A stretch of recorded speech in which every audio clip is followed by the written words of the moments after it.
Okay, this is the next one. A lot of people were saying it was really weird that you were just taking notes in the video and you wanted something else. So, hi, you get to see my face. Or more specifically, as I'm showing you how to do this, you get to see the top of my bald head. Let me know if there's any skin cancer going on. Anyhow, so the next thing we're going to talk about, and your essential question for the day was, is there a way to determine the mass of a planet just by looking at Keplers and Newton's laws as we've defined them so far? And the answer really is no, you couldn't. Kepler's law just looks at how long it takes a planet to go around the sun versus how far it is away. Newton's law just looks at what is the force of attraction between those planets. But here's the deal. It's a little bit of a lie, the old story that an apple fell on top of Newton's head while he was sitting underneath an apple tree. He goes, aha, that's the law of gravity. The truth probably comes from his classroom was located right next to, if he looked out of his windows, there were some apple trees on there, and he probably saw the apples fall, and he was thinking about gravity. But the truth of the matter is Newton was actually fascinated by Kepler's laws. Kepler didn't understand gravity. He just knew that planets sped up when they got close to the sun and slowed down as they went further away. And Newton said, well, why do they speed up and slow down? And that is where the whole concept of gravity came along. So how do we know how massive a star is when we're 30 million light years away from them? Well, Newton actually figured out how to do this by applying them to Kepler's laws. So here's what we've got. If we take Newton's law, and Newton used Kepler's law to determine what was causing these planets to speed up and move and slow down. And by applying this, he was able to come up with his universal law of gravitation. But how do we apply them? Well, it comes down to the formulas, and these are the notes. I know a lot of you guys missed class today, which is Friday. So if you missed class, you're going to want to know this. This is from worksheet 40, the new one that we're doing now. And it's called Applying Newton's Laws to Kepler's Laws.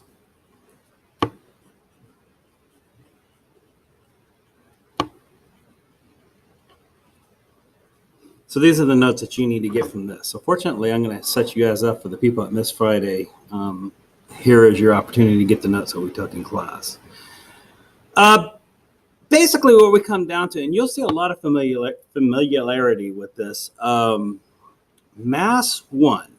This would be the mass of the first object that's in motion, plus mass 2, and this should look really familiar from Newton's laws of gravitation from the previous unit.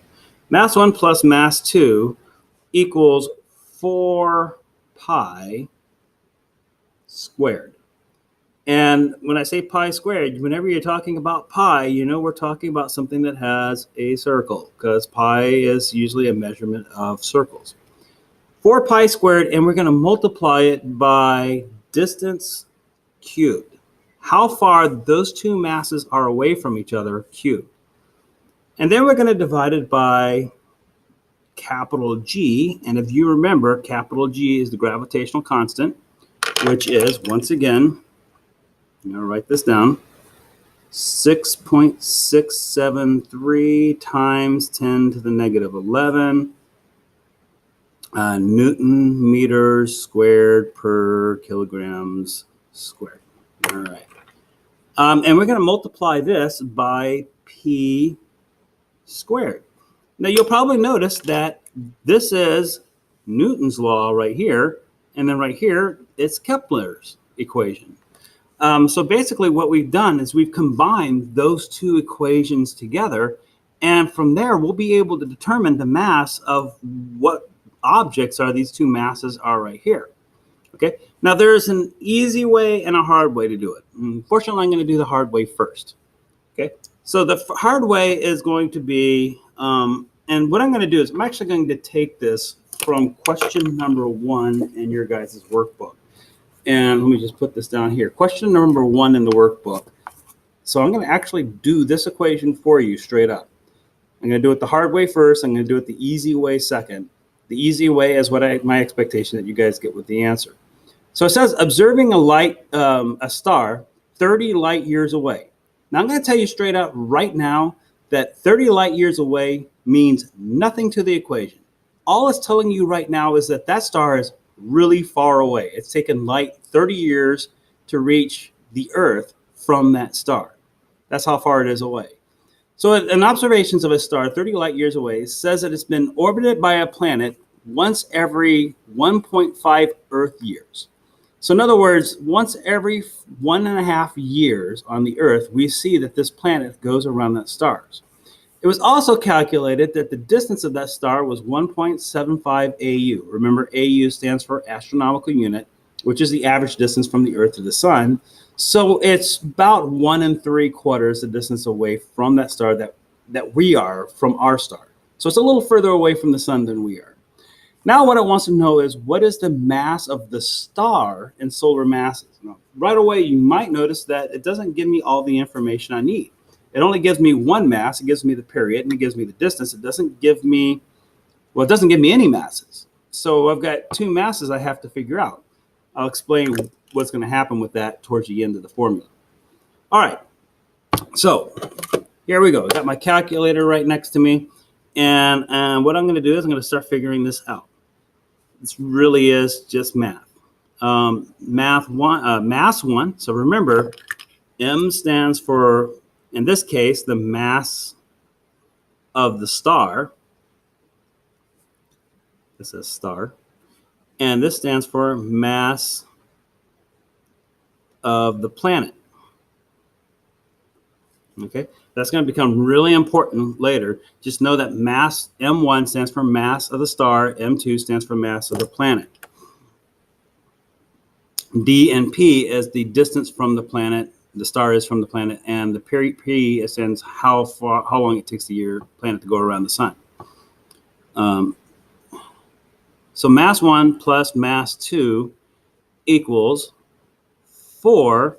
And then we're going to take pi. Remember, pi is 3.14. And we're going to square it times the distance. Now, the distance is given. I'm going to write this. The planet distance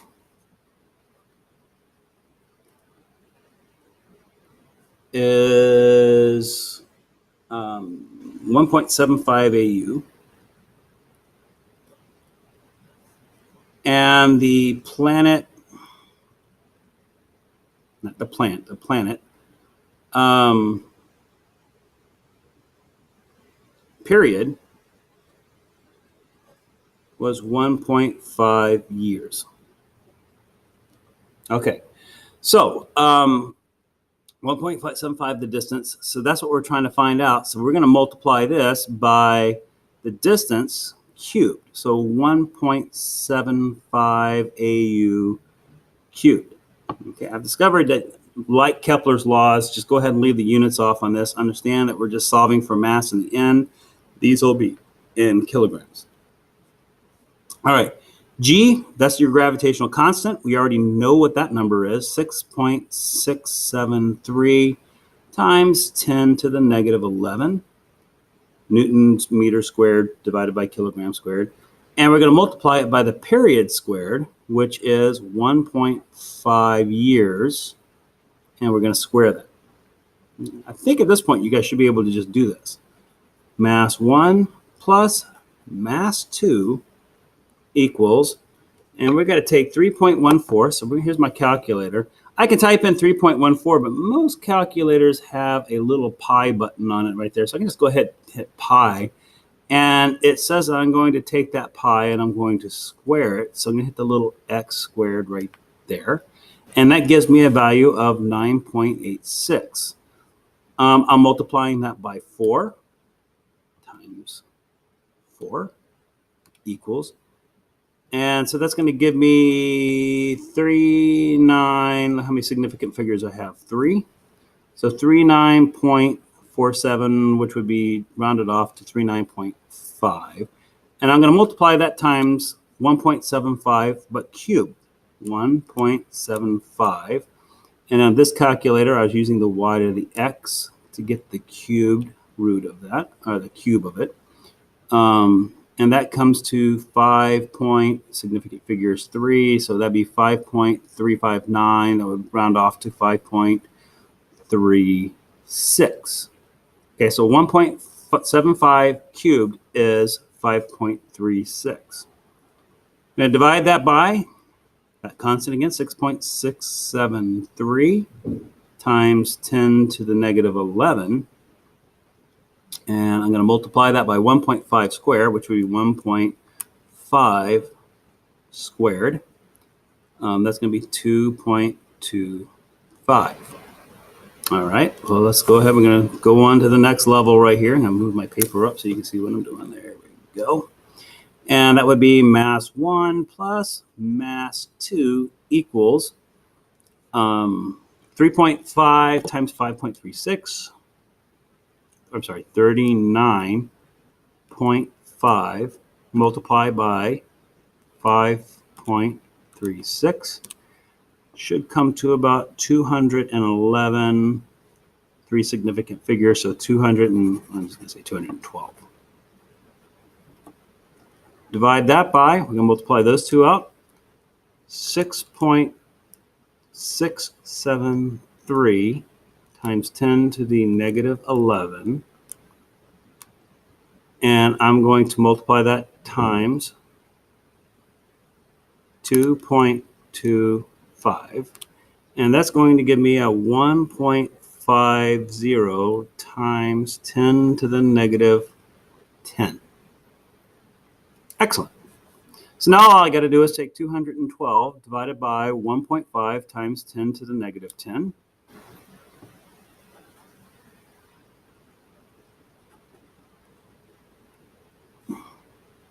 (212) divided by 1.5, hit the exponent button, times 10 to the negative 10.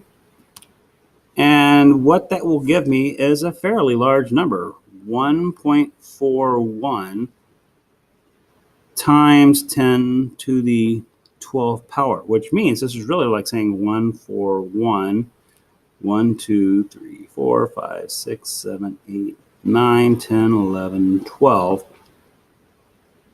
And these are masses, so we are measuring kilograms.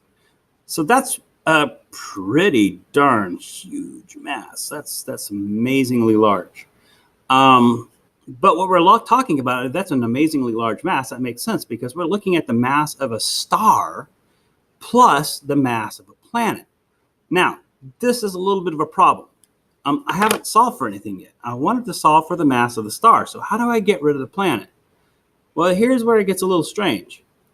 If this is the size of the star and this is the planet, well, we're comparing a grain of sand to a boulder. So when we map this out, which one is the mass going to be more resembling of? Well, realistically, the mass of the planet is so small and so insignificant, and a lot of this is kind of lost in decimal points, that really it comes out to be the mass of the sun, and the mass of the planet really doesn't matter. So really, we just look at the largest of the two masses. If there's really big difference between the two, and that's going to be the mass of the sun, which was mass 1, and that's going to be the 1.41 times 10 to the 12 kilograms. Okay, so this is the hard way of doing this. And if I was asking exactly what that mass is compared to, just at what that mass is in kilograms, that's how you would do it. But realistically, what I would do is I would probably ask it in terms, this question in terms of what's called solar masses, which is a new term that you need to get to know. A solar mass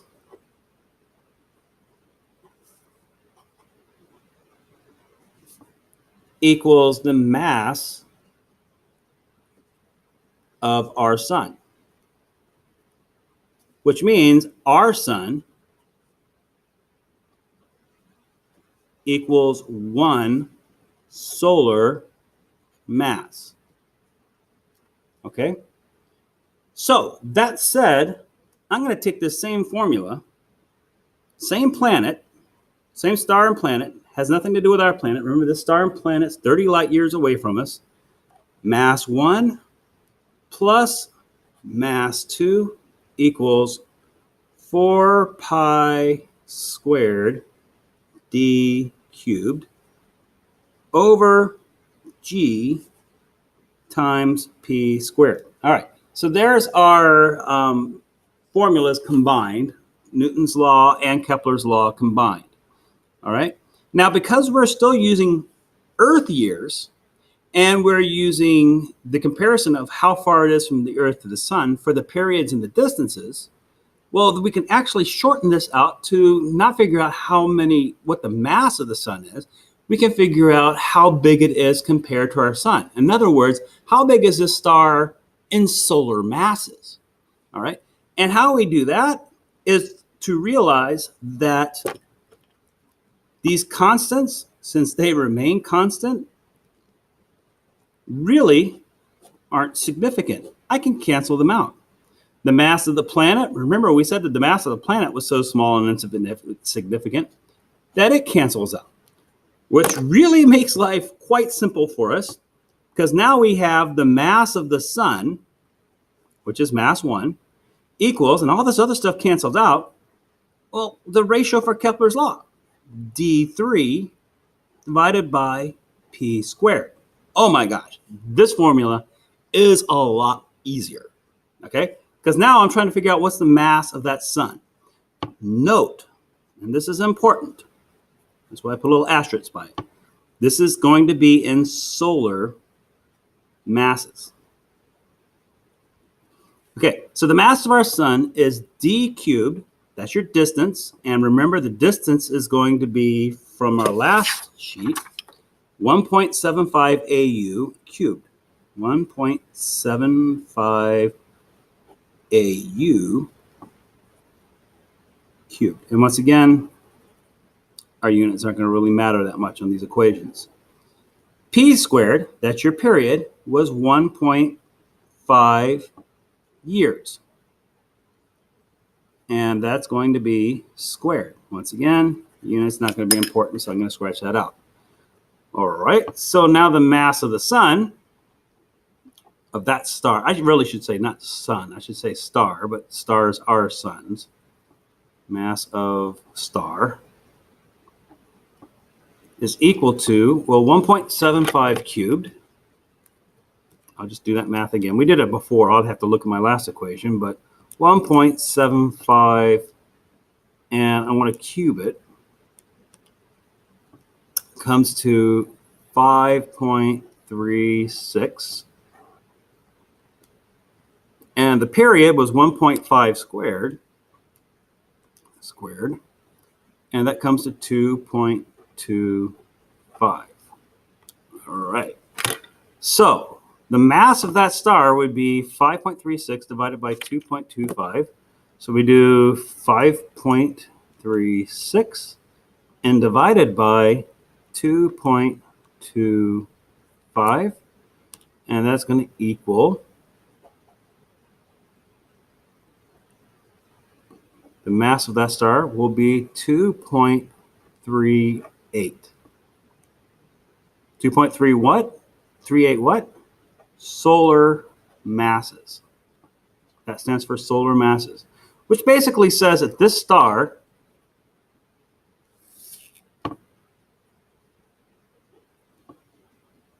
equals 2.38 times larger, and when I say larger, more massive, than our sun. Okay, and that's it. That's actually this right here. I'm going to circle it because you're supposed to, in math, you're supposed to circle your answers. That's literally the answer to question number 1 on worksheet 40, one of the most difficult worksheets of the day.